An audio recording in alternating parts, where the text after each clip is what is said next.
السلام علیکم۔ ہم ناول سٹارٹ کرتے ہیں۔ نمل۔ اس تاریک رات زمر اپنے کمرے میں اکیلی بیٹھی تھی۔ اسٹڈی ٹیبل پہ لیپ ٹاپ کھلا رکھا تھا اور ساتھ میں سیاہ مخملی ڈبی بھی کھلی پڑی تھی۔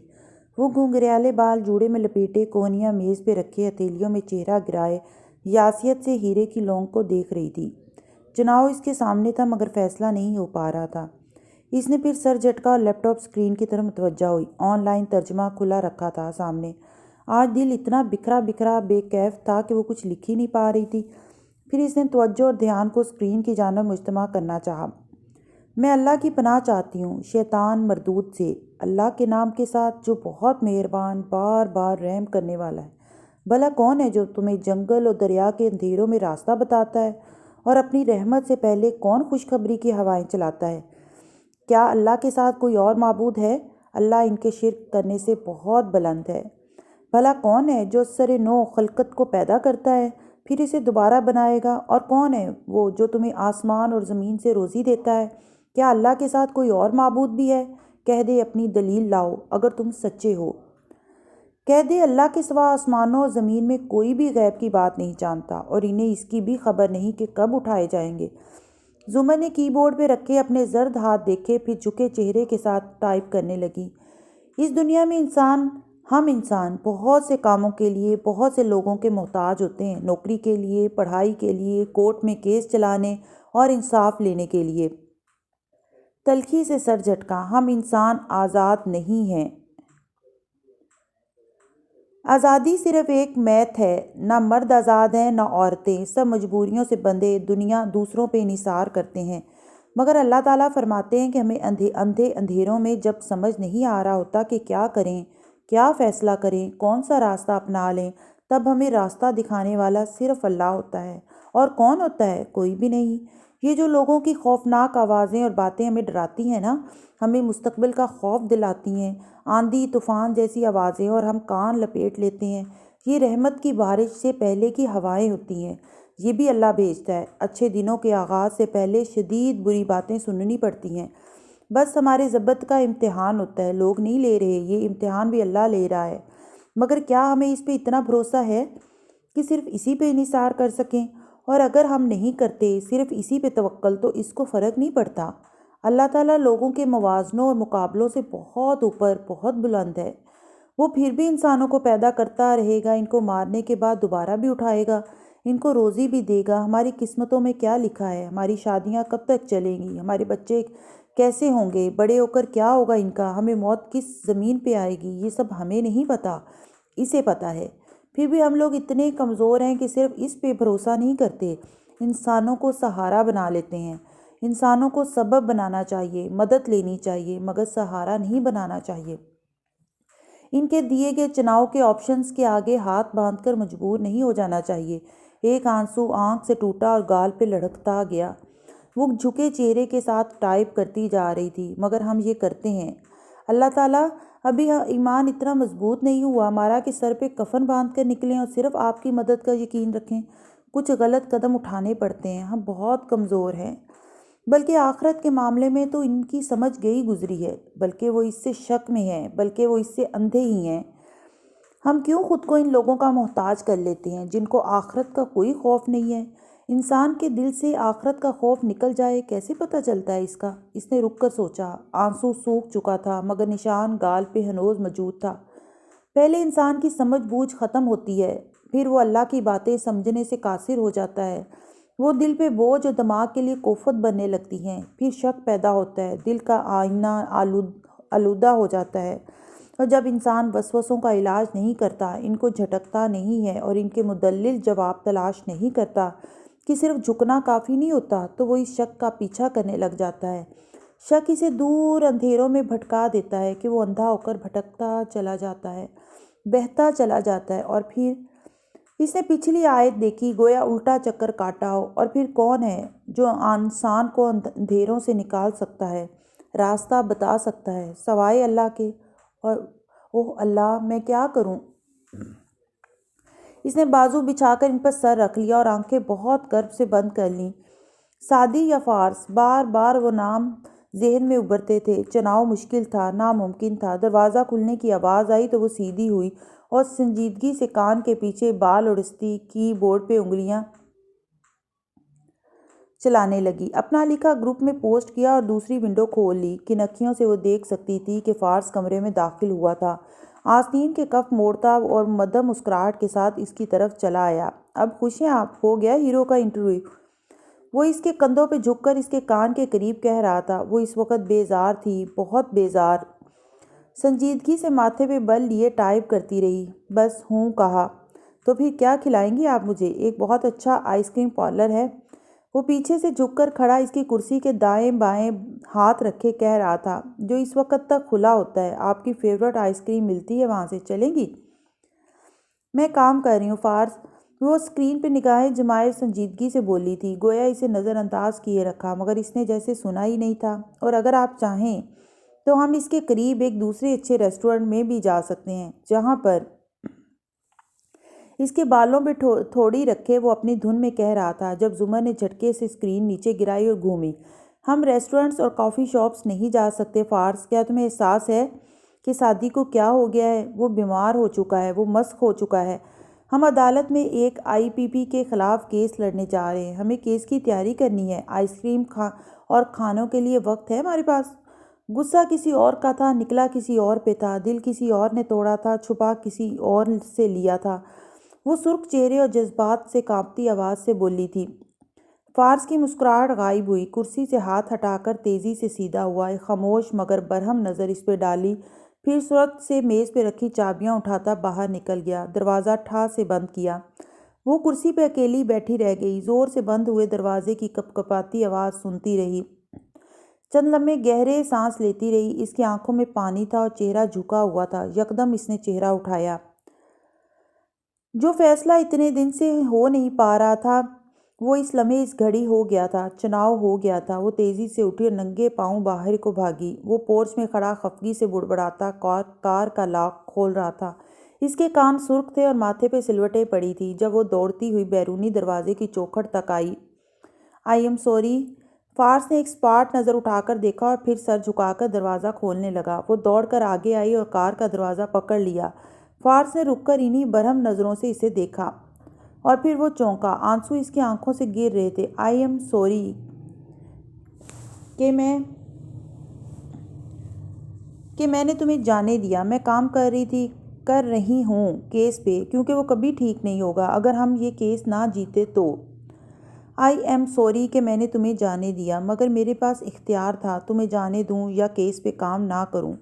وہ دروازے کے اوپر دونوں ہاتھ جمائے بہتے آنسوؤں کے ساتھ کہہ رہی تھی۔ فارس کے ماتھے کی سلوٹیں ویسی ہی تھیں، البتہ تاثرات کی سختی کم تھی۔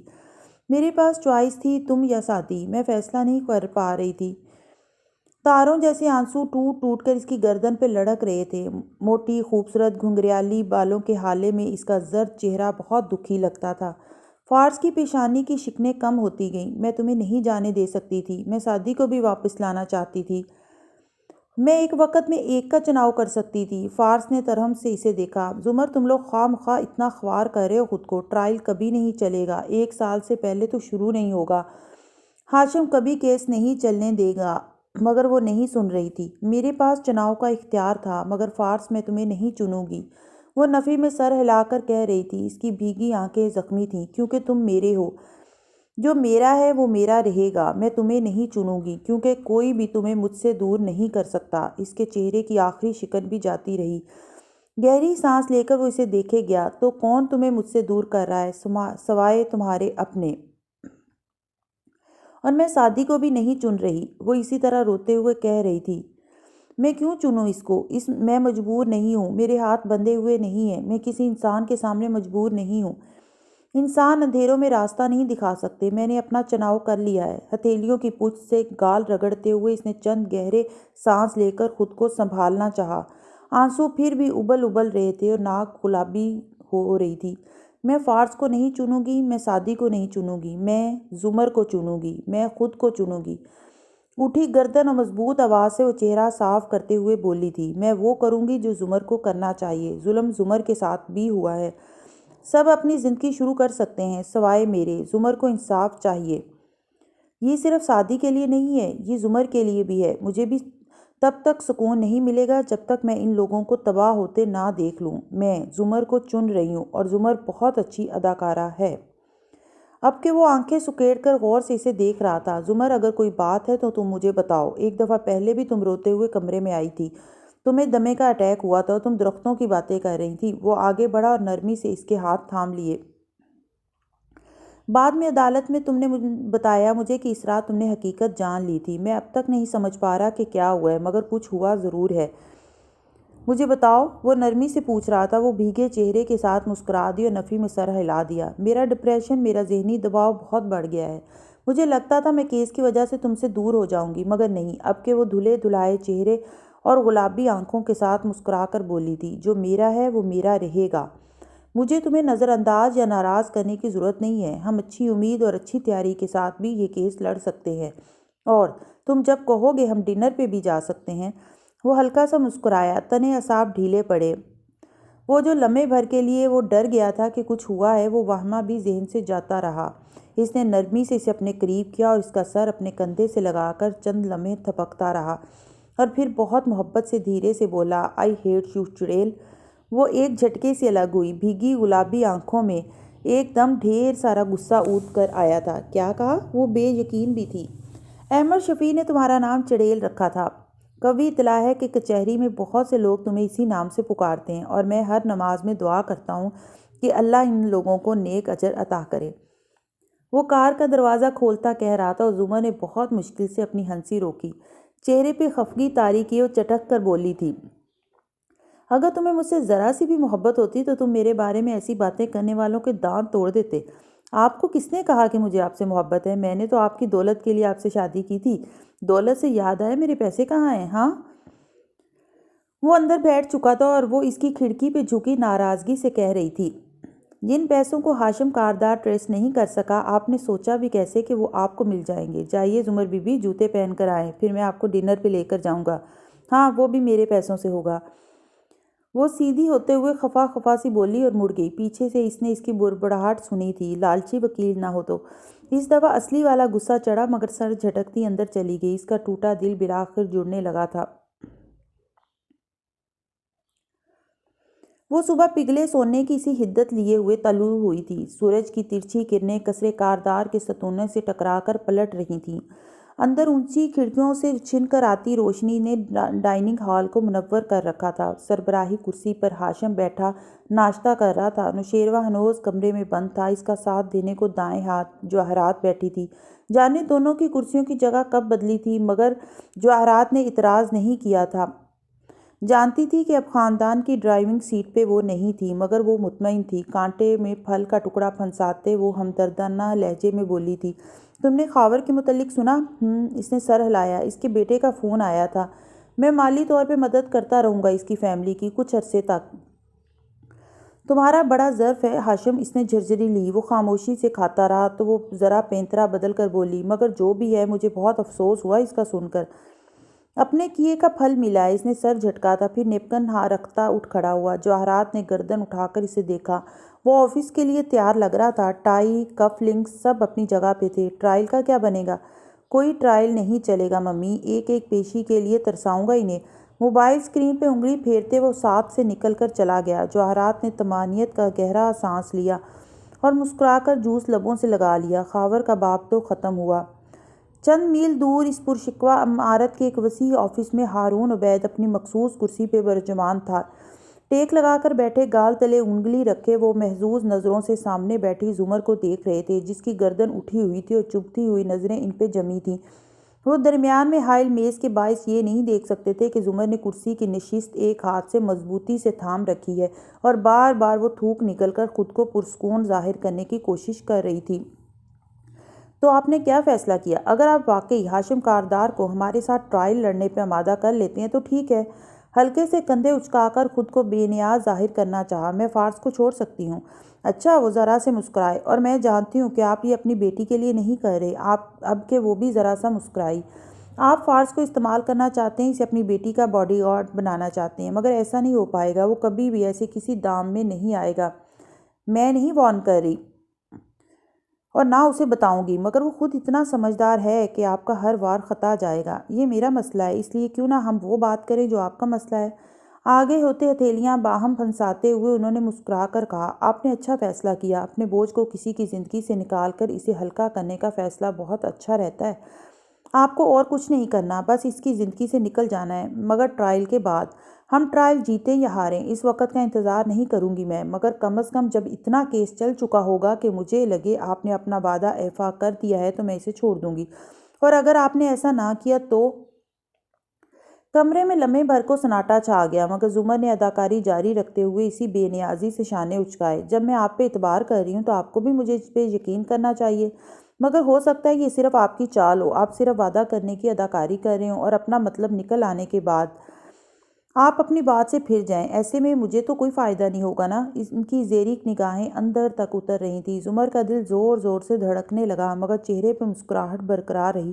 ٹھیک ہے، آپ نے یقیناً کوئی کانٹریکٹ بنوا رکھا ہوگا، لائیے میں دستخط کر دیتی ہوں۔ آپ وکیل لوگ ہر کانٹریکٹ کے نکلنے کے سراغ ڈھونڈ لیتے ہیں، میں ایسی غلطی نہیں کروں گا۔ تو پھر آپ میری یہ گفتگو ریکارڈ کر رہے ہوں گے یقیناً، تاکہ مجھے بلیک میل کر سکیں۔ ایسا بھی نہیں ہے، انہوں نے نفی میں سر ہلایا، کیونکہ آپ بہت محتاط الفاظ کا چناؤ کر رہی ہیں۔ اگر اس منظر کی ویڈیو بنا کر میں نے فارس کو دکھا بھی دوں تو آپ وکٹم لگیں گی اور میں ویلن۔ یوں فیصلہ آپ کے حق میں ہو جائے گا، مگر میں ایسا نہیں چاہتا۔ پہلی بار زمر کو محسوس ہوا کہ کمرے میں تناؤ اور گھٹن بڑھ گئی ہے۔ خطرے کا سائرن دور کہیں زور زور سے بجنے لگا۔ کوئی آواز مگر سنائی نہیں دیتی تھی، صرف سرخ بتی جلتی بجھتی دکھائی دیتی تھی۔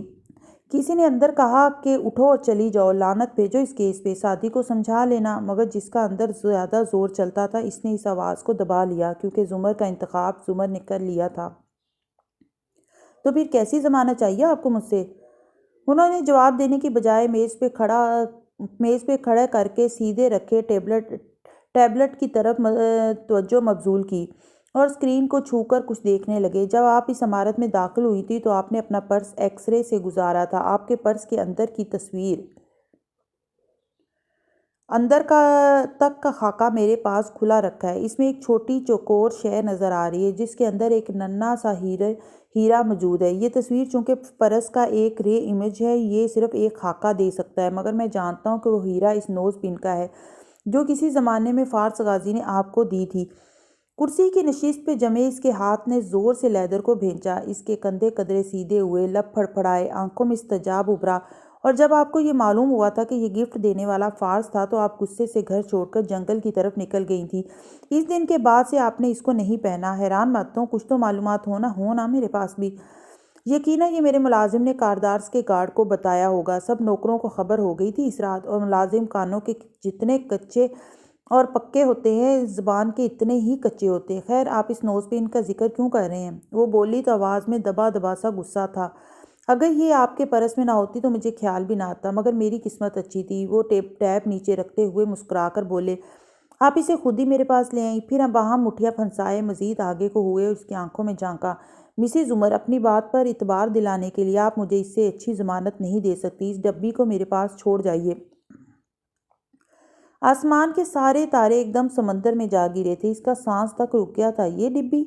جی، جب آپ اپنا وعدہ پورا کریں گی تو میں اسے واپس کر دوں گا، نہیں کریں گی تو بلکہ میں کیا کروں گا، میری ملکیت میں یہ ڈبی دیکھ کر وہ خود ہی آپ کو چھوڑ دے گا۔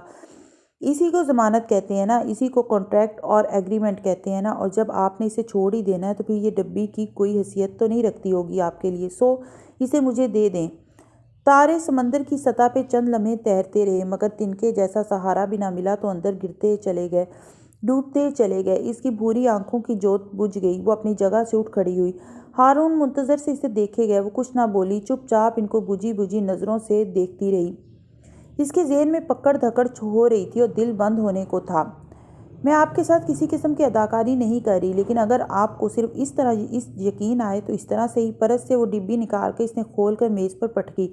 اندر جگمگاتا ننھا ہیرا ڈھیر ساری روشنی منعکس کرنے لگا۔ یہ لیجئے، اگر آپ نے اپنا وعدہ پورا نہ کیا تو میں ہاشم کو بتا دوں گی کہ آپ کی بیٹی میرے شوہر کے لیے کیا جذبات رکھتی ہے،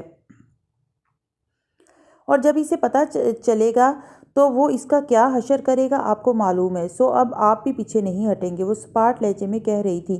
ہارون واقعی چونکے تھے، اس کے الفاظ پہ نہیں، اس ڈبی کو دیکھ کر۔ پھر انہوں نے ایک صراحتی نظر زمر پہ ڈالی، گویا وہ امتحان میں پاس ہو گئی تھی۔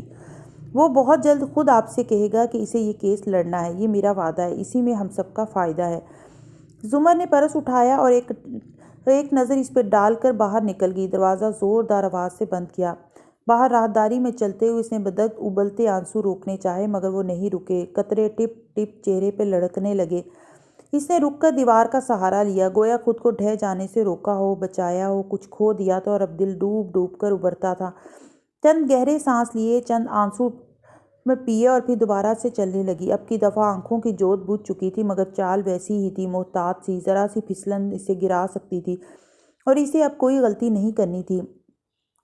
چند میل دور ہاشم کے آفس کے باہر کھڑی آبدار نے موبائل پہ آیا پیغام دیکھ کر اسے واپس پرس میں ڈالا، پھر جی کڑا کر چلتی ہوئی دروازے کے قریب آئی۔ اس کا دل زور زور سے دھڑک رہا تھا مگر وہ خود کو سنبھالے ہوئے تھی، پرسکون رکھنے کی کوشش کیے ہوئے تھی۔ دروازے کا ہینڈل پکڑتے ہوئے وہ زیر لب بڑبڑائی، اتنا بڑا خطرہ مول لے لوں کیا؟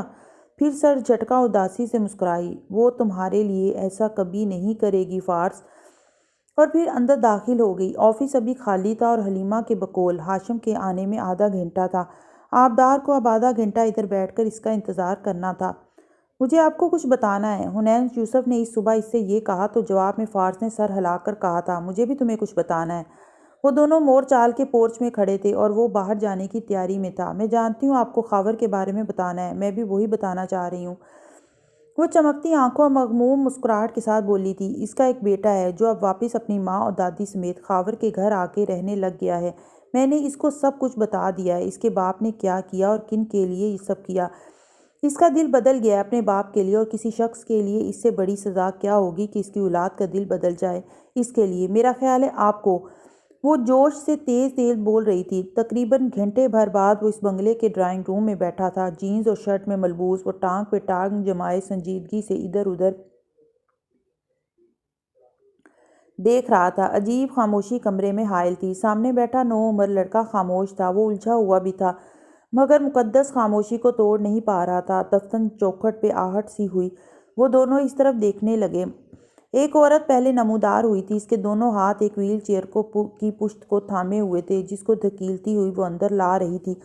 فارس کی نظریں وہیں جم گئیں، وہ بس اسے دیکھتا رہا۔ وہ خاور تھا، اس کا اکڑا ہوا فالج زدہ جسم وہیل چیئر پہ رکھا تھا، گویا اس میں روح نہ ہو۔ گردن ترچھی منجمد سی تھی اور چہرے پہ آکسیجن ماسک چڑھا تھا، ساتھ چند نالیاں بھی جڑی تھی۔ اس کے ہونٹ ٹیڑھے میڑے سے ہو کر ایک زاویے پہ جم گئے تھے اور آنکھیں صرف وہی حرکت کرتی تھی۔ ان کی سیاہ گیندیں گھوم گھوم کر فارس کے چہرے سے آ ٹکراتی تھی، ان میں بے بسی تھی، خوف تھا، دکھ تھا۔ کیا ان کی بہتری کی کوئی امید ہے؟ اس نے سادگی سے لڑکے کو مخاطب کیا۔ لڑکے نے افسوس سے نفی میں سر ہلایا۔ ان کا جسم مستقل طور پر مفلوج ہو چکا ہے، ہاتھ کی صرف ایک انگلی ہلا سکتے ہیں، ایک دفعہ ہلائیں تو مطلب ہے ہاں، اور دو دفعہ تو نہ۔ بول بھی نہیں سکتے، بس دیکھ سکتے ہیں، روتے بہت ہیں آوازوں سے مگر الفاظ نہیں نکلتے۔ ڈاکٹرز کہتے ہیں کہ قدرتی فالج اٹیک ہے اور ایسی صورتحال میں ہمیں اب سمجھوتا کرنا پڑے گا، وہ دبی آواز میں بتا رہا تھا۔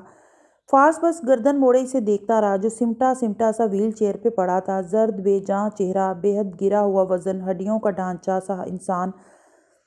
اس کی بھیگی نظریں فارس پہ جمی تھیں، بہت سے ماہو سال دونوں کے درمیان فلم کی طرح چلنے لگے تھے۔ بول نہیں سکتے تو کیا ہوا، سن تو سکتے ہیں نا؟ وہ بہت دیر بعد بولا تھا اور آواز ٹھنڈی تھی، ٹھنڈی اور سپات۔ جی سن سکتے ہیں، لڑکے نے سر ہلا دیا۔ تو پھر آج کرنل خاور تمہارے ساتھ کچھ سنیں گے، ایک کہانی جو میں سنانے جا رہا ہوں۔ فارس نے نگاہوں کا رخ اس لڑکے کی طرف پھیرا، اور میں چاہتا ہوں کہ تم اس کہانی کو ساری زندگی یاد رکھو، جب تک یہ زندہ ہیں تم روز ان کو وہ کہانی سنایا کرو۔ خاور کی آنکھوں سے آنسو گرنے لگے تھے۔ میں سمجھا نہیں، لڑکا اب کے الجھا تھا۔ جب میں شروع کروں گا تو سمجھ جاؤ گے، پھر بتاؤ شروع کروں؟ اس نے اسی سکون اور اطمینان سے پوچھا تھا۔ لڑکے نے اس بات میں سر ہلایا۔ خاور نے بہت کوشش کی، وہ چیخے چلائے، گردن ادھر ادھر مارے، اس کی منت کرے، اسے روکے، روئے پیٹے، اس کے قدموں میں گر جائے اور اسے منع کرے، میرے بیٹے کو مت بتاؤ، خدارا مت بتاؤ۔ مگر اب اختیار اس کے ہاتھوں سے نکل چکا تھا، اور اگر تمہیں کبھی کوئی کہے کہ انسان کے کیے گئے ظلم گھوم پھر کے اس کے پاس ایک دن ضرور لوٹتے ہیں تو یقین کر لینا، کیونکہ ایسا ضرور ہوتا ہے۔ ادھر حنین مور چال کے لاؤنج میں بیٹھی ٹی وی دیکھتے ہوئے ڈرائی فروٹ کھا رہی تھی۔ زمر ابھی ابھی لوٹی تھی اور خاموشی سے ادھر بیٹھی تھی، گویا ذہن کہیں دور الجھا ہو۔ اور سعدی لیپ ٹاپ لیے بیٹھا کچھ پوائنٹس کاغذ پہ لکھ رہا تھا۔ وہ انٹرویو کی تیاری کر رہا تھا۔ دفتر حنین اٹھی اور سیڑھیوں کی طرف بڑھ گئی۔ مٹھی میں خشک میوے بھرے وہ ان کو وقفے وقفے سے کھاتی زینے چڑھتی اوپر آئی، اپنے کمرے کا دروازہ کھولا اور پھر اس کی دل خراش چیخ سب نے سنی تھی۔ زمر اور سعدی کے خیالات ٹوٹے، جیسے ان کو ہوش آیا۔ وہ دونوں اوپر کی طرف بھاگے۔ حنین کیا؟ چوکھٹ تک آتے ہوئے سعدی کے الفاظ ٹوٹ گئے۔ کمرے کی حالت بتا رہی تھی کہ کیا ہوا تھا۔ ہر شے بکھری ہوئی تھی، الماریاں دراز کھلے پڑے تھے، جوتوں والے خانے سے سارے ڈبے نکلے ہوئے تھے، لاک والی دراز میں چابی لگی تھی اور وہ کھلا تھا۔ حنین حواس باختہ سی کھڑکی میں کھڑی تھی، شل ہکا بکا، کھڑکی بھی پوری کھلی تھی۔ ہنا تم ٹھیک ہو؟ کیا ہوا؟ زمر نے بے اختیاری سے کندھوں سے تھاما اور اس کا چہرہ اپنی طرف گھمایا۔ وہ میرے سامنے کھڑکی سے کودا اور وہ شل سی ابھی تک گردن موڑے باہر دیکھ رہی تھی، اور اس نے دیوار پھاند لی۔ کون تھا؟ سعدی تیزی سے بالکنی میں بھاگا تھا۔ وہ ایک آدمی تھا، اس نے سرخ مفلر لپیٹ رکھا تھا اور اس کے لمبے بال تھے اور چھوٹا سا قد تھا۔ وہ سفید چہرے کے ساتھ ٹوٹے پھوٹے الفاظ میں بتانے لگی۔ سعدی واپس اندر آیا اور سیڑھیوں کی طرف لپکا۔ اسے نیچے جا کر اس آدمی کو پکڑنا تھا۔ کیا کر رہا تھا وہ یہاں؟ بتاؤ حنین۔ اس کے ہاتھ میں میرا میموری کارڈ تھا، وہ علیشہ والا میموری کارڈ لے کر چلا گیا۔ اللہ میرے! حنین نے سر دونوں ہاتھوں میں تھام لیا۔ زمر نے بے ساختہ کھلی دراز کو دیکھا۔ اسے زور کا چکر آیا تھا۔ میرے پاس تو اس کی کاپی بھی نہیں ہے زمر۔ اب کیا ہوگا؟ زمر نے ڈھال سی کاؤچ پہ گر سی گئی۔ اب کیا ہوگا؟ قصر کاردار کے برآمدے کے اونچے ستونوں پہ دھوپ کی پہلی کرنیں گرتی نظر آ رہی تھیں۔ ہاشم موبائل دیکھتا زینے اترتا نیچے آ رہا تھا۔ اس کی کار سامنے منتظر سی کھڑی تھی۔ شوفر دروازہ کھولے ہاتھ باندھے کھڑا تھا۔ وہ جیسے ہی کار کے قریب آیا، ایک گارڈ سامنے سے تیز تیز چلتا اس طرف آتا دکھائی دیا۔ سر! اس نے عجلت میں پکارا۔ ہاشم نے نظر اٹھا کر اسے دیکھا۔ کیا ہے؟ ایک ملاقاتی ہے آپ کے لیے۔ ان کا کہنا ہے کہ آپ ان سے واقف ہیں، سو ان سے مل لیں۔ اسی وقت اس نے نخوت سے ابرو اٹھائے، مگر پھر وہ ٹھہر گیا۔ گارڈ کے پیچھے آتے ذی نفس کو وہ پہچان گیا تھا۔ پاسپورٹ، انجان کالز، بہت سی کڑیاں ایک ساتھ ذہن میں ملی تھیں۔ Hello mister Kardar! وہ قدم قدم چلتی ان کے سامنے آ کھڑی ہوئی اور اپنے ہیروں کی انگوٹھیوں سے مزین ہاتھ سے کان کے پیچھے بال اڑستی نرمی سے بولی، میں یہ جانے بغیر کہ کس کے لیے کام کر رہی ہوں، آپ کے لیے بہت کچھ کر چکی ہوں پہلے، اب بھی فارس غازی کے خلاف آپ کی مدد کرنے کے لیے تیار ہوں۔ آپ کی تعریف؟ وہ انجان بن کر بولا، البتہ چہرے کی تمام بیزاری اور کلفت غائب ہو چکی تھی۔ مسکرا کر دلچسپی سے وہ اس نوبارد کو دیکھ رہا تھا۔ مجھے ڈاکٹر ایمن کہتے ہیں۔ فارس غازی نے میرا ہسپتال جلایا تھا، اس نے مجھے تباہ کر دیا، تو کیوں نہ ہم مل کر اس سے بدلہ لیں؟ ہاشم کی مسکراہٹ گہری ہوئی۔ تو وہ آپ تھیں، سعدی یوسف کا پاسپورٹ چرانے والی، اور یقیناً پاسپورٹ کے علاوہ بھی بہت کچھ ہوگا آپ کے پاس۔ مسکرا کر اس بات میں سر ہلاتا وہ کہہ رہا تھا، وہ آپ تھیں، ہے نا؟ ایک مسافت عالم تنویم میں لوگ کہتے ہیں کہ زبردست محبت وہ ہوتی ہے جو تمہیں بٹھاتی ہے، پینے کو پانی دیتی ہے اور تسلی امیز انداز میں تمہارے سر پہ تھپکی دیتی ہے، مگر میں کہتی ہوں کہ زبردست محبت وہ ہے جو تمہیں اڑا دے فضا میں، بھڑکا دے تمہارے وجود میں شعلے، تم آسمانوں میں جلتے ہوئے اڑتے جاؤ اور رات کو ہما پرندے کی طرح روشن کر دو۔ ایسی محبت جو تمہیں جنگل کی آگ کی طرح بھگاتی جائے اور تم دوڑتے دوڑتے رکو نہیں، اور جس شے کو بھی تم چھوؤ اسے جلا کر راکھ کرتے جاؤ۔ میں کہتی ہوں یہ ہے اچھی محبت، جو تمہیں جلا ڈالے، جو تمہیں اڑا ڈالے اور تم اس کے ساتھ بھاگتے چلے جاؤ۔ سرما کو اپریل کے سورج نے پگھلا کر گویا بھاپ بنا کے اڑا دیا تھا۔ وہ ایسا گیا کہ اب نام و نشان بھی نہیں ملتا تھا۔ فضا گرم تھی، ہوا ساکن تھی۔ گزشتہ برسوں کی نسبت اس سال موسم گرما بہار کے درمیان سے ہی شروع ہوا چاہتا تھا۔ کچہری کا جہنمی ہجوم ویسے ہی بھانت بھانت کی بولیاں بولتا راہداریوں سے گزر رہا تھا، البتہ اس کمرہ عدالت میں بند دروازوں کے باعث آوازوں کی آمد منقطع تھی۔ چبوترے پہ اونچی کرسی پہ براجمان سیشن جج جناب عابد آغا صاحب اپنے کاغذات الٹ پلٹ کر دیکھ رہے تھے۔ سامنے دونوں اطراف کی کرسیاں لگی تھیں۔ کورٹ رپورٹر اپنے کی بورڈ پہ ہاتھ جمائے تیار بیٹھا تھا، بولنے والوں کا ہر سچ اور ہر جھوٹ اچک کر صفحہ کرتاس میں منتقل کرنے کو بےتاب تھا۔ دونوں جانب کی کرسیوں کے درمیان گزرنے کا کھلا سا راستہ بنا تھا۔ ہاشم کاردار ٹانگ پہ ٹانگ جمائے بیٹھا تھا۔ ساتھ سوٹ ٹائی اور جھکے سر والا شیرو موجود تھا، اور مزید آگے دیکھو تو جواہرات بیٹھی بیزاری سے اپنے نیکلس کو انگلی پہ لپیٹ رہی تھی۔ گاہے بگاہے وہ دائیں جانب بھی دیکھ لیتی جہاں دوسری میز کے پیچھے زمر اور سعدی ساتھ ساتھ بیٹھے تھے، سر ایک دوسرے کے قریب کیے وہ دھیمی آواز میں بات کر رہے تھے۔ پچھلی کرسیوں پہ حنین اور اسامہ بیٹھے تھے، بالکل خاموش۔ اب تم واپس ہاشم کاردار کی طرف آ جاؤ تو وہ اسی طرح مطمئن سا بیٹھا نظر آتا تھا۔ اس کی آنکھوں میں گہری سوچ تھی اور چہرہ سنجیدہ سا لگتا تھا۔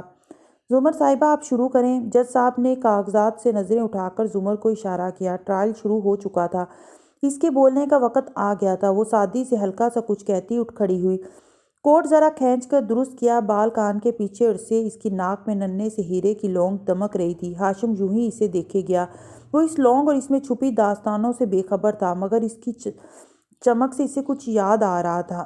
ذہن پیچھے کہیں تیرنے لگا تھا اور ایک دم وہ 2 ماہ پہلے کی صبح میں غوطۂ ظن ہو گیا تھا۔ ڈاکٹر ایمن سبزہ زار پہ اپنی کار کے ساتھ کھڑا وہ مسکراتے ہوئے اس عورت سے کہہ رہا تھا جس نے ہاتھوں میں ہیرے کی انگوٹھیاں پہن رکھی تھیں، تو وہ آپ تھی نا جنہوں نے مجھے وہ پاسپورٹ بھیجا تھا؟ ڈاکٹر ایمن نے ٹھہر کے اسے دیکھا، وہ جو کچھ اور کہنے جا رہی تھی رک گئی، بھویں ناسمجھی سے اکٹھی ہوئیں۔ سوری، مگر کون سا پاسپورٹ؟ آپ نے مجھے، وہ توڑ توڑ کر کہتا اس کے سامنے آیا، ایک پاسپورٹ بھیجا تھا، سعدی یوسف کا۔ اس نے چمبے سے نفی میں سر ہلایا، وہ حیران ہوئی تھی۔ نہیں، میں نے آپ کو کچھ نہیں بھیجا، میں نے تو 2-3 دفعہ بس آپ کے آفس کال کی تھی، ملنا چاہتی تھی۔ اگر آپ کو کسی نے میرے خلاف کچھ کہا ہے تو یقین مانیں اس میں کوئی صداقت نہیں ہے۔ ہاشم نے آنکھوں کی پتلیاں سکوڑ کر غور سے اسے دیکھا، انداز سے لگ رہا تھا وہ سچ کہہ رہی ہے۔ اس نے سر جھٹکا۔ خیر، کیوں ملنا چاہتی تھی آپ مجھ سے؟ انداز ذرا روکھا ہو گیا تھا، دلچسپی گویا ختم ہو گئی تھی۔ میں فارس غازی کے خلاف آپ کی مدد کرنا چاہتی ہوں، جب آپ ٹرائل میں اس کے بھانجے کے خلاف دلائل دیں گے تو۔ 1 منٹ بی بی، اس نے انگلی اٹھا کر روکا، کوئی ٹرائل نہیں ہو رہا، نہ کبھی ہوگا۔ یہ آپ لوگوں کی بھول ہے کہ ہم اور وہ کبھی 2 خاندانوں کی طرح استغاثہ اور دفاع کی کرسیوں پہ کسی کورٹ روم میں بیٹھے ہوں گے، اور مجھے اگر آپ کی مدد کی ضرورت پڑی، اگر پڑی، تو میں خود آپ کو یاد کر لوں گا۔ ابھی آپ جا سکتی ہیں۔ اور سن گلاسز آنکھوں پہ چڑھاتا، ہاتھ جلا کر ڈرائیور کو اشارہ کرتا وہ اندر بیٹھا۔ باادب ملازم نے کالے شیشے والا دروازہ بند کر دیا۔ گاڑی زن سے سامنے سے گزر گئی اور ڈاکٹر ایمن جو ابھی کچھ کہہ ہی نہیں سکی تھی، تلملا کر اسے جاتے دیکھتی رہی۔ آج زمر صاحبہ آپ شروع کریں۔ جج کی آواز کی بازگشت تھی جو اسے سنائی دی تھی۔ ہیروں کی چمک مدھم ہوئی، قدرے چونک کر ہاشم سیدھا ہوا، پھر اپنے اطراف میں دیکھا۔ وہ کمرہ عدالت میں بیٹھا تھا اپنے خاندان کے ساتھ، اور دوسری طرف اس نے گردن گھما کر دیکھا، وہاں پچھلی کرسیوں پہ حنین کے ساتھ فارس بیٹھا تھا۔ وہ شاید ابھی ابھی آیا تھا اور ذرا پیر لمبے کر کے بیٹھا مسلسل چیونگم چباتے ہوئے سامنے دیکھ رہا تھا۔ صرف وہی تماشائی لگتا تھا، باقی سب شدید تناؤ کا شکار تھے۔ ہاشم کی نظروں کا ارتکاز محسوس کر کے اس نے نگاہیں گھمائیں، سنہری آنکھیں سیاہ آنکھوں سے ملی۔ ہاشم سنجیدگی سے اسے دیکھتا رہا، مگر سنہری آنکھیں مسکرائیں، ماتھے تک ہاتھ لے جا کر سر کو ذرا سا خم دیا۔ سلام۔ ہاشم نے نخوت سے رخ واپس پھیر لیا۔ Your honour. زمر چبوترے کے سامنے زمین پہ کھڑی بات کا آغاز کر رہی تھی۔ سرکار بنام نوشیروان کاردار کو درست طور پر سمجھنے کے لیے ہمیں سب سے پہلے سعدی یوسف کو سمجھنا ہوگا، ایک رشتہ دار کی حیثیت سے نہیں، ایک وکیل کی حیثیت سے۔ میں معزز عدالت کو بتانا چاہتی ہوں کہ سعدی یوسف کون ہے، اور سعدی یوسف کون تھا۔ میں آپ کو سعدی یوسف کی کہانی سنانا چاہتی ہوں۔ جج صاحب توجہ سے دیکھ رہے تھے، حنین کی نظریں بھی زمر کی پشت پہ جمی تھیں۔ وہ اس کے الفاظ پہ فوکس کرنا چاہتی تھی، ایک ایک لفظ دھیان سے سننا چاہتی تھی، مگر کورٹ رپورٹر کے کی بورڈ پہ ٹھک ٹھک چلتے ہاتھوں کی آواز، دفتن زمر کی آواز اس کا دھیان بٹا رہی تھی۔ پھر یکایک ساری آوازیں پس منظر میں چلی گئیں اور دھیرے دھیرے کمرہ عدالت اس کے بیڈ روم میں تبدیل ہوتا گیا۔ 2 ماہ پہلے وہ اپنے کمرے میں کھلی کھڑکی کے ساتھ کھڑی تھی، پریشان نگاہیں باہر لگی تھی۔ زمر سر دونوں ہاتھوں میں گرائے بیڈ پہ بیٹھی تھی۔ تبھی دروازہ کھلا اور سعدی تیزی سے اندر داخل ہوا۔ وہ بھاگ چکا ہے، سرخ مفلر والا آدمی۔ گارڈ کہہ رہا تھا کہ وہ اس کے پیچھے بھاگا تھا، مگر تب تک وہ گلیوں میں گم ہو چکا تھا۔ وہ پھولے سانس کے ساتھ کہہ رہا تھا، اب وہ کسی ہمسایوں کے گھر میں کود چکا ہے۔ گارڈز گئے ہیں، مگر میرا نہیں خیال کہ وہ اب ملے گا۔ پھر حنین کو دیکھا۔ تمہارا میموری کارڈ کیا تھا اس میں؟ وہ ابھی تک کھڑکی میں دیکھ رہی تھی، جبکہ آہستہ سے چہرہ گھما کر سعدی کو دیکھا۔ آنکھوں میں بد دلی تھی۔ وہ علیشا نے ہمیں دیا تھا، ہم اتنے سال اس کو لیے کر پھرتے رہے آپ کے کی چین میں، مگر اس کو استعمال نہیں کر سکے۔ مگر اس میں تھا کیا؟ زمر نے تھکی تھکی نگاہیں اٹھا کر اسے دیکھا۔ حنین نے ایک ٹھنڈی سانس لی۔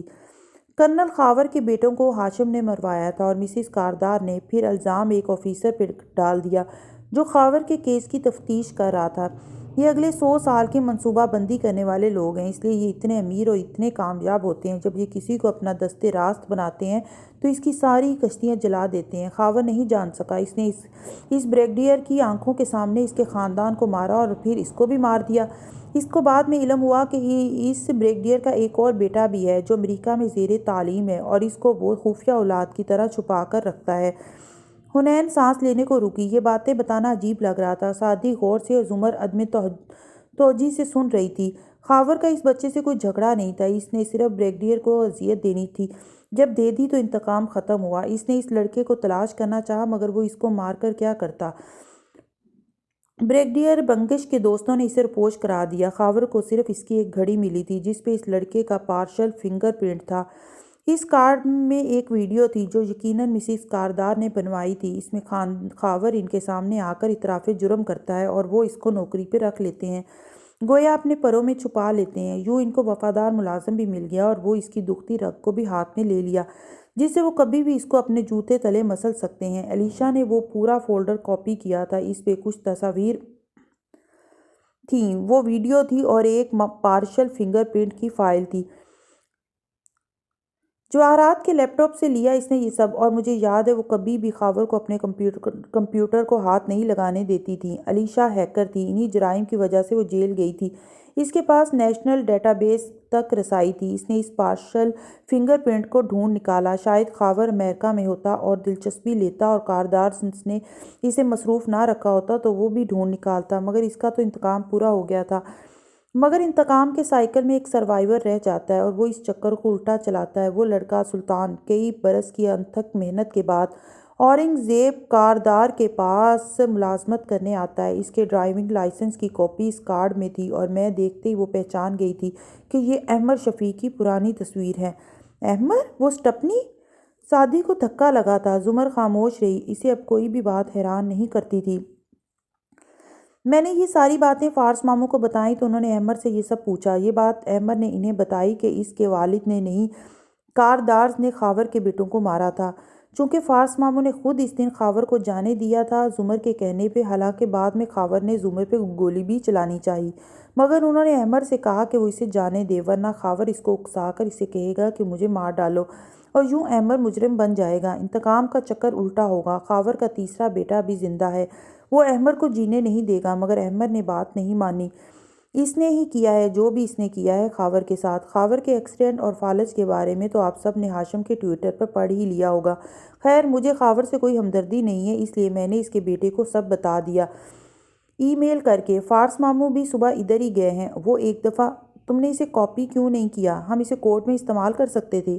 سعدی جھنجھلایا۔ خاور سے وہاں کسی کو دلچسپی نہ تھی بھائی، وہ کاپی نہیں ہو رہی تھی اور میں نے وہ بہت سنبھال کر رکھی تھی۔ حنین؟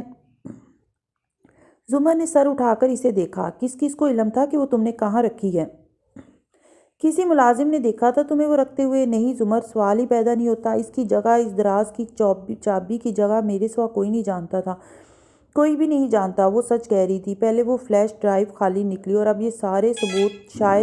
شاید یوسف اتنی بھیانک اور تاریک چیزیں رکھنے کے لیے اہل ہی نہیں ہے۔ حنین نے دل گرفتگی سے ایک اور سچ بولا۔ سعدی نے نفی میں سر ہلایا۔ مجھے یقین ہے جب سونیا کی سالگرہ کی رات میں نے ہاشم کے کمرے میں جا کر وہ فلیش ڈرائیو کاپی کی تھی تو اس کے اندر کافی سارا مواد موجود تھا۔ میموری تقریباً فل ہو گئی تھی اور اب اس میں فروزن کے سوا کچھ نہیں ہے۔ یقیناً کسی نے اہم ڈاکومنٹس اس میں سے غائب کیے ہیں۔ کوئی میری ناک کے نیچے میری فلیش سے کیسے کچھ مٹا سکتا ہے؟ جیسے کوئی تمہاری دراز سے کارڈ نکال کر لے جا سکتا ہے۔ یقیناً اس شخص کو ہاشم نے بھیجا ہوگا اور اسے اس فلیش کا پاس ورڈ معلوم ہوگا۔ نہ ہم خود محفوظ ہیں نہ ہمارے گھر۔ سعدی تلخی سے کہتا اٹھ کھڑا ہوا۔ حنین نے بے اختیار زمر کو دیکھا تھا۔ اب کیا ہوگا؟ ٹرائل کے لیے ہمارے پاس کچھ بھی نہیں ہے۔ ذرا دیر بعد زمر نے چہرہ اٹھایا تو لگتا تھا وہ خود کو قدرے سنبھال چکی ہے۔ پاکستان میں ایسے ہی ہوتے ہیں ٹرائلز۔ مخالف فریق ٹرائل شروع ہونے سے قبل ہی ہمارے ثبوت مٹا دیتے ہیں، لیکن کوئی بات نہیں۔ وہ بالوں کو لپیٹ کر جوڑے کی شکل دیتی اپنی جگہ سے اٹھی۔ ہمارے پاس ہماری زبانیں، ہمارے دلائل، ہمارے گواہ موجود ہوں گے۔ ٹرائل ہوگا اور ضرور ہوگا اور اسے ہم ہی جیتیں گے، اور اگر نہ بھی جیت سکے تو کم از کم اس نے سنجیدگی سے حنین کو دیکھا۔ It would be worth trying. آج یور آنر، حنین نے سر جھٹکا۔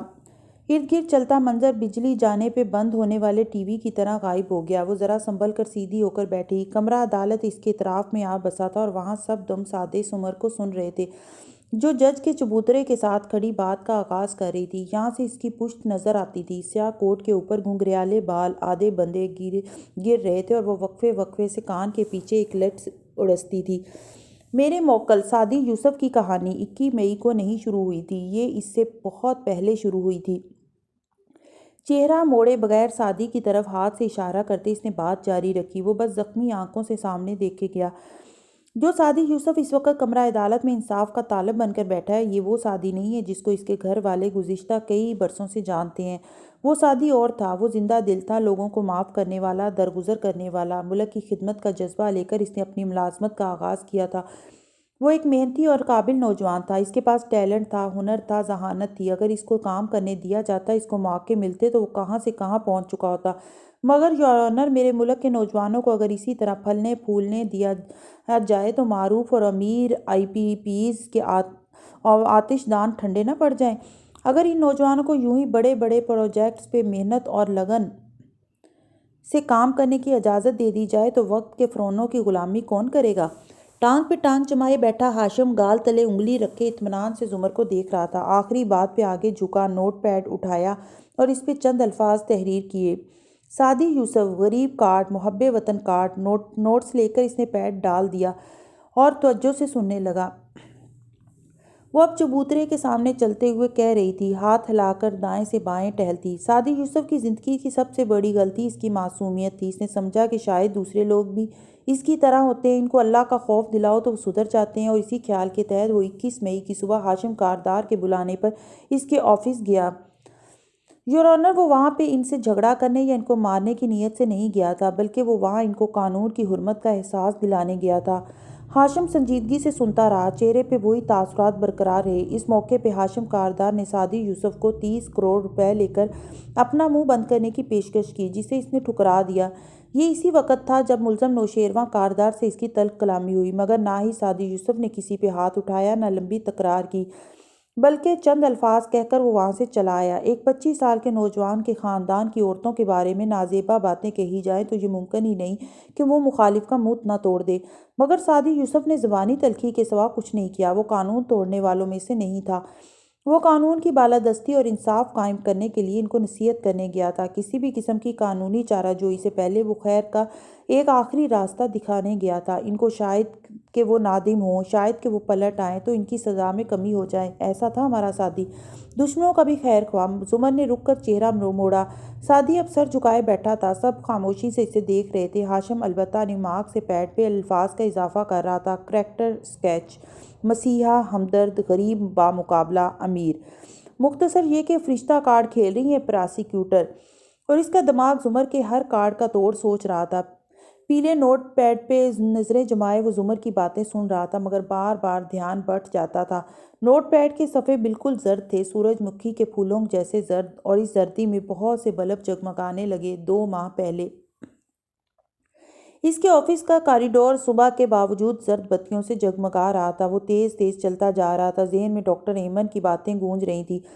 وہ جمع تفریق کر رہا تھا، جوڑ توڑ کر رہا تھا۔ اپنے آفس کے دروازے پہ وہ ٹھہرا، چہرے پہ خوشگوار مسکراہٹ در آئی۔ موڈ ایک دم اچھا ہو گیا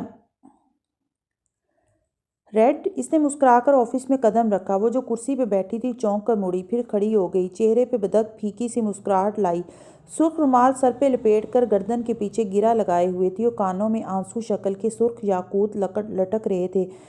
سبز مائل آنکھیں بے خوابی کے باعث اندر سے گلابی پڑ رہی تھیں، مگر پھر بھی وہ سنبھل کر مسکرا رہی تھی۔ Green rapper. ہاشم اس طرز تخاطب پہ ہلکا سا ہنستا اندر آیا اور میز کے پیچھے جا کر کوٹ کا بٹن کھولتے ہوئے اپنی کرسی سنبھالی۔ مجھے اس نام سے پکارنا بند کر سکتی ہو ابھی؟ کرسی کو میز کے قریب لاتے ہوئے اس نے چند چیزیں اٹھا کر الٹ پلٹ کیں، چہرے پہ وہی وجیح مسکراہٹ تھی۔ سارا ماحول گویا معطر ہو گیا تھا۔ آبدار دھیرے سے کرسی پہ واپس بیٹھی۔ اس کی گمسم نگاہیں ہاشم کے چہرے پہ جمی تھیں۔ ناشتہ کیا ہے؟ کیا منگواؤں تمہارے لیے؟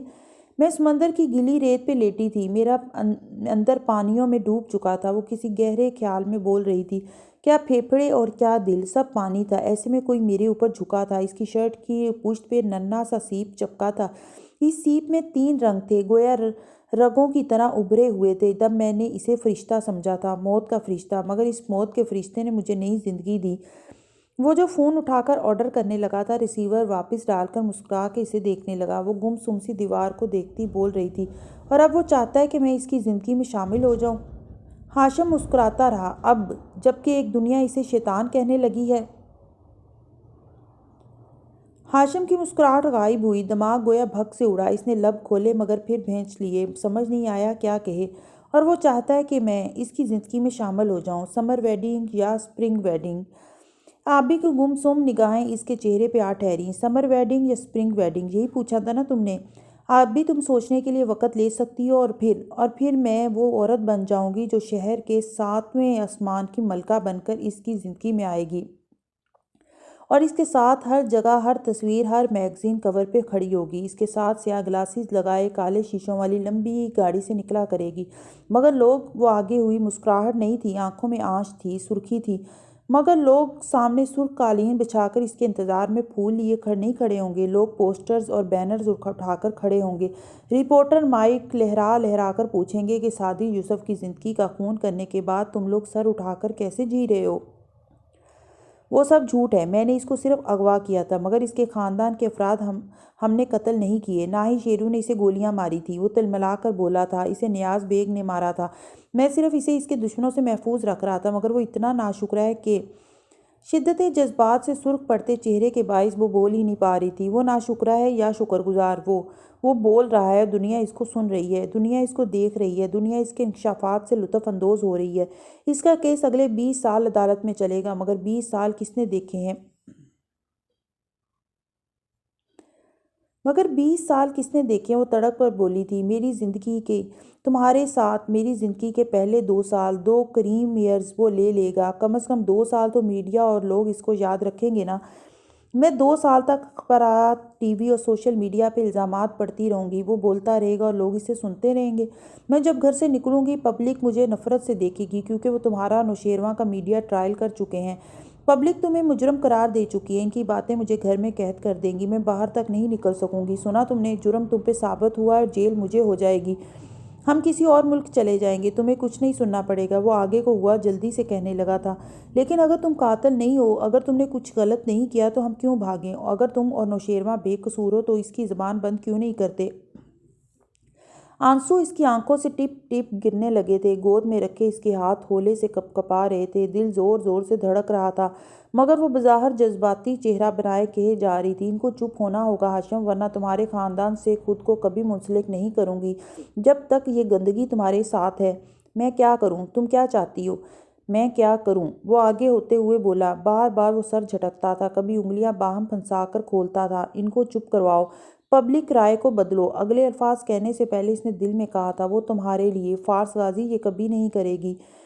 اپنا دفاع کرو، اپنی بے گناہی ثابت کرو، یوں کہ دنیا مان جائے تم سچے تھے، تمہارا بھائی سچا تھا۔ میڈیا، سوشل میڈیا، نوجوان سب اس کے ساتھ کھڑے ہیں۔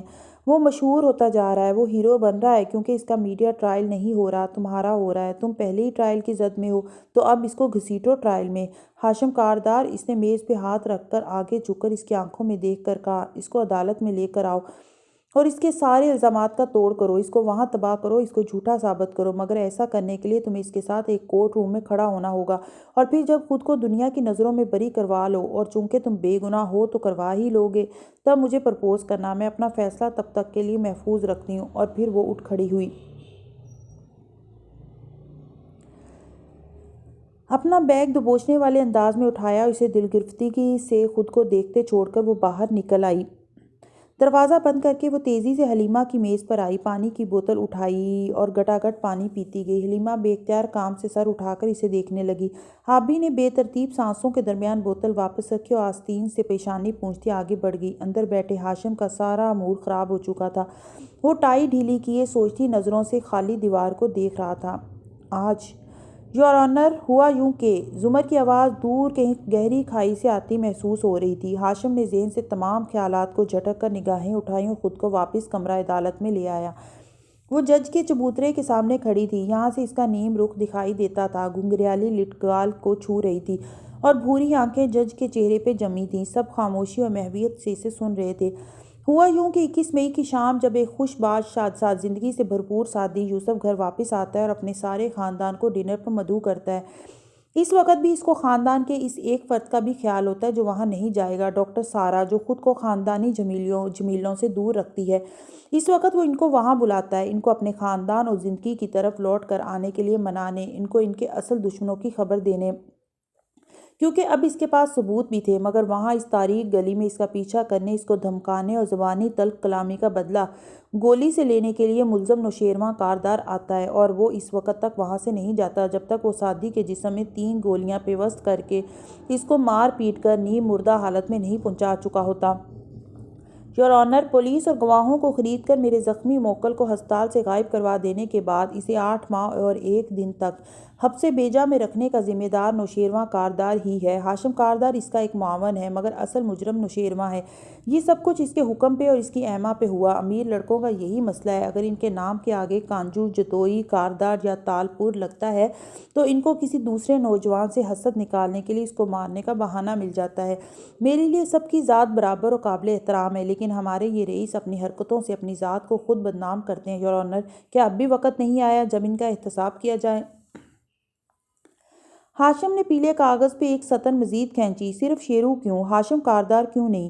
لکھ کر پرسوچ نظروں سے اس نے پہلی قطار میں پرے بیٹھے سعدی کو دیکھا اور پھر زمر کو۔ زمر نے اس کی نگاہوں کی حدت محسوس کر لی تھی یا کیا؟ اس نے پلٹ کر ہاشم کو دیکھا۔ ہاشم نے رخ موڑ لیا، مگر زمر ادھر ہی دیکھتی رہی، یوں ہی بے مقصد۔ پھر یکایک نظروں کے سامنے سے عدالتی کمرے کی کرسیاں اور وہ تماشائیوں جیسے لوگ غائب ہوتے گئے۔ ہوا نے اس کے ذہن کو پیچھے کھینچا اور وہ اس رو میں بہتی ہی چلی گئی۔ 2 ماہ پہلے مور چال کے اندر وہی سوگوار ماحول تھا۔ زمر نے کمرے کی طرف جاتے ہوئے رک کر کچن میں دیکھا۔ وہاں حنین اور سعدی آمنے سامنے کھڑے صبح والے واقعے کی بات کر رہے تھے۔ ہمارے سب ثبوت ختم ہوتے جا رہے ہیں، وہ پریشانی سے کہہ رہا تھا۔ حنین ناخن مسلسل دانت سے کترتی اسے دیکھ رہی تھی۔ وہ ویڈیو تو ہے نا جو آپ نے ہاشم کے آفس میں بنائی تھی، اس پہ ہاشم نے اعتراف جرم کیا تھا، ہم اسے عدالت میں استعمال نہیں کر سکتے۔ زمر نے چوکھٹ پہ رک کر کہا تو وہ دونوں مڑ کر اسے دیکھنے لگے۔ قانونی پیچیدگیاں ایک طرف، اس ویڈیو میں ہاشم نے یہ بھی کہا ہے کہ کس طرح اس نے ہنا کے ایگزام کے دوران اس کی مدد کی۔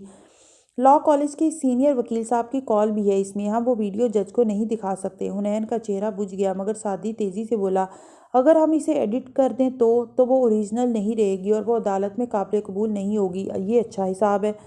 وہ بیزار سا ہو گیا۔ ہنا ابھی تک ناخن کتر رہی تھی۔ زمر چپ چاپ آگے بڑھ گئی۔ اپنے کمرے میں آ کر وہ اسٹڈی ٹیبل پہ بیٹھی اور فون پہ ایک نمبر ملانے لگی۔ احمر، فارس کہاں ہے؟ چھوٹتے اس نے پوچھا تھا۔ آخری اطلاعات تک میں اس کی بیوی نہیں تھا، سو مجھے کیسے پتا ہوگا؟ زمر کے لبوں پہ سوگوار مسکراہٹ بکھری۔ عرصے تک خود کو چھپا چھپا کر اور لوگوں کو اپنے دائرے سے باہر نکال کر رکھنے کی عادت ڈال لینے والا احمر آج مدتوں بعد پہلے جیسا لگا تھا۔ خیر، کیا یہ سب سچ ہے؟ کیا؟ وہ محتاط سا بولا، جو میں سن رہی ہوں۔ احمد نے گہری سانس لی۔ غازی کا میسج آیا تھا مجھے، کہہ رہا تھا میں اسے جانے دوں، مگر مجھے یاد ہے آپ نے اس کے اپنے ریسٹورنٹ میں آنے کے بارے میں پولیس رپورٹ میں کہا تھا کہ جب غازی نے اسے جانے دیا تو بھی اس نے آپ پہ گولی چلانی چاہی۔ کیا ایسے شخص کو چھوڑ دینا چاہیے؟ ایک دم سنجیدہ اور گہرا سا احمد، کچھ اچھا نہیں لگا۔ زمر نے گہری سانس لی۔ میں تو اس کے نک نیمز کی بات کر رہی تھی جو آپ نے میرا رکھا ہوا تھا، کیا یہ سچ ہے؟ احمد گویا کرسی سے اچھل کر سیدھا کھڑا ہو گیا ہو۔ کون سا نک نیم؟ میں دیکھیے بہت مہذب انسان ہوں، یہ آپ کا شوہر ہے، انتہائی 2 نمبر آدمی، اس کی عادت ہے اپنے کیے ہوئے کام دوسروں کے سر ڈالنے کی، مجھے اس معاملے سے دور رکھیں۔ اصل میں آپ دونوں ہی بہت مہذب ہیں، بس مجھے سمجھ نہیں آتا کہ زیادہ مہذب کون ہے اور زیادہ شریف کون۔ بہرحال جلد سے جلد خود کو کاردارز کی قید سے نکال لیجیے، اور اس سے پہلے کہ وہ آپ کی حقیقت جانے آپ کو یہاں سے بہت دور چلے جانا چاہیے۔ یہ وہ آخری بات تھی جو اس نے کال پہ احمد سے کہی تھی۔ آج جج صاحب کنگال رہے تو زمر نے چونک کر انہیں دیکھا، پھر سر جھٹک کر آگے آئی۔ یور آنر، ہمارے پاس گواہ ہیں جو حلف لے کر گواہی دیں گے کہ کس طرح سعدی یوسف کو کولمبو کے ایک ہوٹل کے زیر زمین تہہ خانے میں رکھا گیا۔ اس کو وہاں مختلف طریقوں سے ٹارچر کیا گیا۔ ہم اس کو وہاں مقید دیکھنے والے ایک ایک شخص کو عدالت میں پیش کریں گے اور ان کے بیانات سے یہ پتہ لگانا مشکل نہیں ہوگا کہ یہ لڑکا سچ بول رہا ہے اور یہ ایک بہت کٹھن جنگ لڑ کر آیا ہے۔ حاضرین میں بیٹھے فارس نے بور سے ہو کر گردن کو دائیں کندھے کی طرف جھکایا، پھر بائیں کندھے کی طرف، گویا پٹھوں کو آرام دیا، پھر ایک سرسری سی نگاہ ارد گرد دم سادے بیٹھے حاضرین پہ ڈالی۔ ذہن کے نہاں خانوں میں ایک منظر امڑ امڑ کر اوپر آنے لگا تو اس نے اسے چھو لیا، گویا پیالے میں رکھی ہوئی کوئی شے ہو جسے چھونے سے انسان وقت میں پیچھے چلا جائے۔ 2 ماہ پہلے لیونگ روم کی کھڑکی پہاڑوں کی گردن تک اترے اجلے اجلے بادل صاف دکھائی دے رہے تھے۔ کھڑکی کے نیچے رکھے صوفے پہ بیٹھا 9 عمر لڑکا الجھن سے سامنے بیٹھے فارس کو دیکھ رہا تھا۔ کیسی کہانی سنانا چاہتے ہیں آپ، اور آپ کو کیسے علم ہوا کہ ہم یہاں ہیں؟ فارس اس کے بالکل سامنے بیٹھا تھا، ٹانگ پہ ٹانگ جمائے، بھوری لیدر جیکٹ اور سیاہ جینز پہنے۔ وہ ٹھنڈی مگر نرم نگاہوں سے اس لڑکے کو دیکھ رہا تھا۔ اس کے سوال پہ گردن موڑی، نگاہ وہیل چیئر پہ مفلوج پڑے خاور تک جا ٹھہری۔ تمہیں حنین نے ای میل کی ہوگی یقیناً، اور یہ کہا ہوگا کہ تمہارا باپ ایک قاتل ہے۔ مجھے یقین نہیں ہے، وہ کمزور سے سخت لہجے میں نفی میں سر ہلا کر بولا۔ فارس نے کافی دیر تک جواب نہیں دیا، بس وہ سرد نظروں سے خاور کی دائیں جانب ڈھلکی گردن دیکھتا رہا۔ آکسیجن ماسک سے وہ دھیرے دھیرے سانس لے رہا تھا۔ چہرے پہ مونچھیں، داڑھی سب شیو کیا جا چکا تھا اور اب اگنے والے ننھے ننھے بال زیادہ تر سفید تھے، البتہ آنکھیں وہ بدک بائیں طرف کو گھوم گھوم کر فارس کو دیکھ رہی تھیں۔ ان میں وہ سارے جذبات اور تاثرات اب بھی تھے جو اس حادثے سے قبل ان میں ہوتے تھے۔ ان میں زندگی تھی اور انتقام کی خواہش۔ تم سوچتے ہوگے خاور کہ اتنا عرصہ ان کے ساتھ کام کرنے کے باوجود تم کیوں نہ جان سکے کہ تمہارے بیٹوں کو بھی انہوں نے ہی مروایا تھا؟ لڑکا چونک کر اسے دیکھنے لگا، مگر فارس اس کی طرف متوجہ نہ تھا۔ انہوں نے تمہارا اعتراف جرم بھی ریکارڈ کیا، تمہیں اپنا بھی لیا، تم سے کام بھی کروائے، مگر تمہیں اصلیت نہیں معلوم ہونے دی۔ وہ کیا ہے کہ ہر علم والے پہ ایک علم والا ہوتا ہے۔ جس طریقے سے انہوں نے یہ کام کروایا ہوگا، یقیناً اس نے سارے ثبوت اور شاہد کا رخ بریگیڈیئر بنگش کی طرف موڑ دیا ہوگا۔ یقیناً وہ تم سے زیادہ ذہین ہوگا۔ نہ ہو تب بھی جب انسان کی ذات انوالوڈ ہو جائے کسی حادثے میں تو غم اور غصہ اس کی سمجھداری کو دھندلا کر دیتا ہے۔ ہر شخص کا ایک بلائنڈ سپاٹ ہوتا ہے۔ بڑے بڑے ذہین مار کھا جاتے ہیں، کیا زمر، کیا ہاشم اور کیا میں۔ اگر ہم سارے ذہین لوگ گھر کے بھیدیوں کے ڈھاتے لنکاؤں کا شکار نہ ہوں تو ہم تو خدا بن بیٹھیں۔ اور فرعون نے بھی تو خدائی کا دعویٰ کیا تھا، مگر اپنے گھر میں پلتے بچے کے بارے میں دست اندازہ نہ لگا سکا۔ ایسے ہی تو نہیں وہ خود کو خدا سمجھتا تھا؟ ٹیلنٹڈ، ذہین، سحر انگیز، بہت کچھ ہوگا وہ، مگر مار کہاں کھائی؟ خاور مزاحمتی انداز میں غصے سے غاں غوں کی آوازیں نکال رہا تھا، مگر ماسک کے باعث وہ گھٹ جاتی تھی۔ لڑکا اس کی کرسی کے عین پیچھے جا کھڑا ہوا اور فکر مندی سے اس کا کمبل درست کرنے لگا۔ میں تمہیں صرف یہ بتانے آیا ہوں کہ مجھے تمہاری حالت دیکھ کر افسوس نہیں ہوا۔ میں اپنے ساتھ وہ تمام ثبوت بھی لایا ہوں جن کو دیکھ کر تمہاری اپنی اولاد، تمہاری بیوی اور تمہاری ماں تمہاری اصلیت جان لیں گے، اور میں جانتا ہوں وہ تم سے تب بھی محبت کریں گے، لیکن وہ تمہاری عزت نہیں کریں گے۔ تم بھی تو جانو خاور کہ بغیر عزت کے محبت کیسے ہوتی ہے، بغیر عزت کے وفا کیسی ہوتی ہے۔ میں نہیں چاہتا کہ تم مرو، میں چاہتا ہوں کہ تم زندہ رہو، ایک طویل اور تکلیف دہ زندگی گزارو، تمہیں ہر پل یاد دلایا جائے کہ یہ لوگ کون تھے۔ اس نے فولڈر کھولا اور اندر سے بڑے بڑے فوٹو نکال کر سامنے میز پہ ڈالے۔ خاور کی آنکھوں کی جوت بجھ چکی تھی اور ان میں نمی سی تیر رہی تھی۔ یہ زرتاشا ہے، یہ وارث ہے، اور یہ سعدی۔ میں چاہتا ہوں کہ آج تمہارا بیٹا بھی ان کی کہانی مجھ سے سنے۔ کیا تم سنو گے؟ اس نے نگاہیں اٹھا کر اس لڑکے کو دیکھا۔ وہ بالکل محو ہو کر مگر بدستور متذبذب سا اسے دیکھ رہا تھا۔ اس سوال پہ معمول کی طرح سر ہلا دیا۔ جس وقت وہ گھر پہنچا زمر اپنے کمرے میں اسٹڈی ٹیبل کے آگے یوں ہی کھڑی تھی۔ جب اس نے دروازہ کھولا تو وہ نہیں مڑی، جانتی تھی وہ آ چکا ہے، مگر بلکہ کافی دیر کا آ چکا ہے اور اس تازہ نقب زنی کی واردات کا کھوج لگاتا پھر رہا ہے۔ باہر گارڈز کو ڈانٹنے، غصہ کرنے کی آوازیں سب نے سنی تھیں، اور جب کوئی سرا ہاتھ نہ آیا تو اب وہ اندر آیا تھا۔ وہ ریک میں رکھی کتابوں پہ خواہ مخواہ انگلی پھیرتی رہی۔ گھنگریالی لٹ گال کو چھوتی گردن پہ گر رہی تھی اور آنکھیں سوگوار لگتی تھیں۔ ناک کسی بھی زیور سے خالی تھی۔ تم نے کچھ دیکھا کسی سرخ مفلر واٹ ایور والے آدمی کو؟ چابی اور والیٹ میز پہ ڈالتے ہوئے اس نے ٹھہر کر زمر کو دیکھا۔ نہیں، تم کہاں تھے سارا دن؟ وہ اس کی طرف گھومی، نظریں ملیں۔ میں یوں ہی آگے پیچھے۔ وہ چہرہ جھکا کر رسٹ واچ اتارنے لگا۔ کیا ہم نے یہ عہد نہیں کیا تھا کہ اب ایک دوسرے سے کچھ نہیں چھپائیں گے؟